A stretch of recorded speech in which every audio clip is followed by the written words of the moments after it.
राम जी ने कहा, इससे बड़ा मेरा क्या सौभाग्य होगा कि पिताजी की आज्ञा हुई है। पिताजी ने पहली बार मुझे कोई आज्ञा दी है, मैं सहर्ष स्वीकार करता हूं। राम जी गए, कौशल्या जी को प्रणाम किया है मेरे प्रभु ने, और कौशल्या जी को प्रणाम करके प्रभु अपने कक्ष की ओर जा रहे थे। जानकी जी को यह पूरी सूचना लग गई कि राघव वन को जा रहे हैं। जानकी जी ने भगवान के चरणों को पकड़ लिया और कहा कि आप यदि वन जा रहे हैं तो मैं भी आपके साथ वन में जाऊंगी, वन चलूंगी। देखो, पति पत्नी एक वाहन के दो पहिया हैं, दोनों को एक साथ चलना चाहिए। ऐसा नहीं पति जब तक सुख में रहा तब तक तो खूब ठीक ठाक चलता रहा, जब दुखी हुआ, जब अब पैसा आना बंद हो गया, जब कमाई कम हो गई, तो उसके साथ व्यवहार बदलना नहीं चाहिए। उसके साथ कंधे से कंधा लगाकर चलिए। आज दुख के दिन हैं तो सुख के दिन आने में देर नहीं लगेगी। हाँ,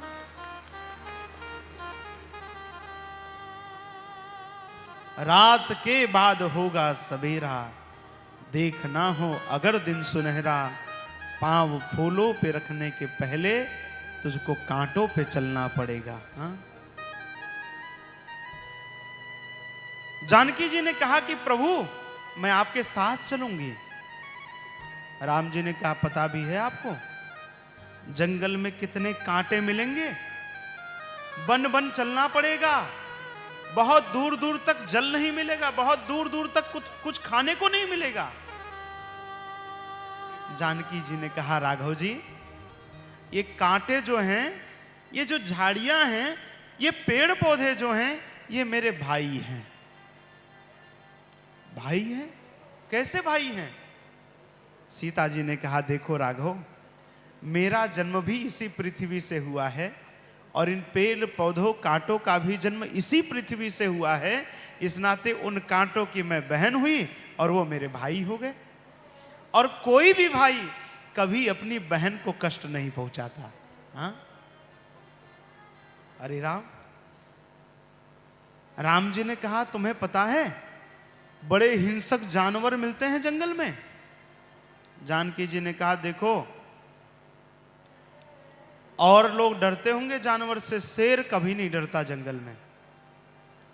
और जब मेरे साथ आप जैसा सिंह रहेगा तो कौन जानवर मुझे भयभीत कर सकता है। पुरुष सिंह दो वीर, हरसि चले मुनि भय हरन। राम जी को सिंह कहा गया रामचरितमानस में। ठीक है जानकी, यदि तुम्हारी इतनी इच्छा है चलो। जानकी जी तैयार हो गई। अब इतने में ही यह सूचना भैया लखनलाल जी को लगी। लखनलाल जी को सूचना मिली। लखनलाल जी दौड़ते दौड़ते आए। समाचार जब लक्ष्मण पाए, व्याकुल बिलख बदन उठी धाये, दौड़ते हुए आए। प्रभु आप बन जा रहे हैं? राम जी ने कहा, हां लखन, मेरी आज्ञा है तुम्हें, तुम माता पिताजी की खूब सेवा करना। लखनलाल जी ने कहा, कौन माता पिताजी? राघव जी ने कहा, अरे चक्रवर्ती महाराज दशरथ जी, कौशल्या, कैकेयी, सुमित्रा जी, मैं किसी को नहीं जानता माता पिता। मेरे तो माता पिता सब आप हैं राघव। तुमेव माता च पिता तुमेव बंधुश्च सखा त्वमेव विद्या द्रविणम त्वमेव सर्वम मम देव देव। हम लोग राम रक्षा स्त्रोत में पढ़ते हैं ना, माता रामो मत पिता रामचंद्र, स्वामी रामो मत सखा रामचंद्र, सर्वस्व में रामचंद्रो दयालु, नान्यम जाने नैव जाने न जाने। हे राघव, गुरु पितु मातु न जानो काहू, कहूं स्वभाव नाथ पतियाहू। ये मैं केवल कहने के लिए नहीं कह रहा हूं। हे राम जी, मेरे माता पिता भगनी बंधु सखा सब आप ही हैं। आपके बिना मेरा इस अयोध्या में कोई काम नहीं है। मेरे लिए तो आप जिस वन में रहेंगे वह जंगल ही मेरे लिए अयोध्या है, वह जंगल ही मेरे लिए अयोध्या है। महाराज राम जी ने कहा,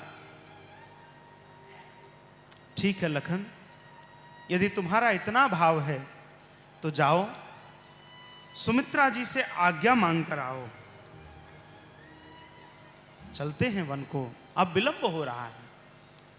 लखनलाल जी गए सुमित्रा जी के पास, मां को प्रणाम किया है। मां आज्ञा दो, मैं भैया राघव के साथ 14 वर्ष के लिए वनवास जा रहा हूं। मां ने कहा, लखनलाल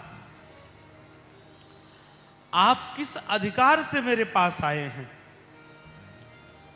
तात तुम्हारी मातु बैदेही, पिता राम सब भांति सनेही। हे लखनलाल, तुम्हारी माता मैं नहीं हूं, तुम्हारे पिता चक्रवर्ती महाराज दशरथ जी नहीं हैं, तुम्हारे माता पिता तो सीता राम जी हैं। तुम मेरे पास आज्ञा लेने किस अधिकार से आए?